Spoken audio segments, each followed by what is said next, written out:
বাংলাদেশ জাতীয়তাবাদী দলের ৪৭তম প্রতিষ্ঠাবার্ষিকী উপলক্ষে দক্ষিণ জেলা বিএনপির বর্ণাঢ্য র্যালি ও সমাবেশ অনুষ্ঠিত হয়েছে। বিস্তারিত দেখুন প্রতিনিধি শহীদুল ইসলামের পাঠানো তথ্য ও ভিডিওতে।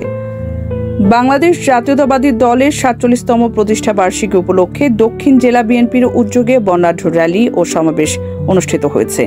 দক্ষিণ জেলা বিএনপির সাবেক সিনিয়র যুগ্ম আহ্বায়ক এনামুল হক নামের সভাপতিত্বে বর্ণাঢ্য র্যালিটি দলীয় কার্যালয় থেকে শুরু হয়ে চট্টগ্রাম কক্সবাজার সড়কের বিভিন্ন গুরুত্বপূর্ণ এলাকা প্রদক্ষিণ করে পটিয়া উপজেলায় এসে সমাবেশের মাধ্যমে শেষ হয়।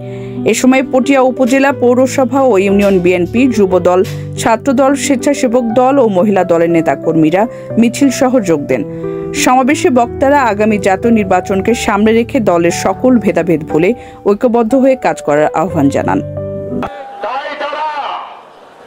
আগামী নির্বাচনকে বানচাল করার একটা পায়তারা শুরু করেছে।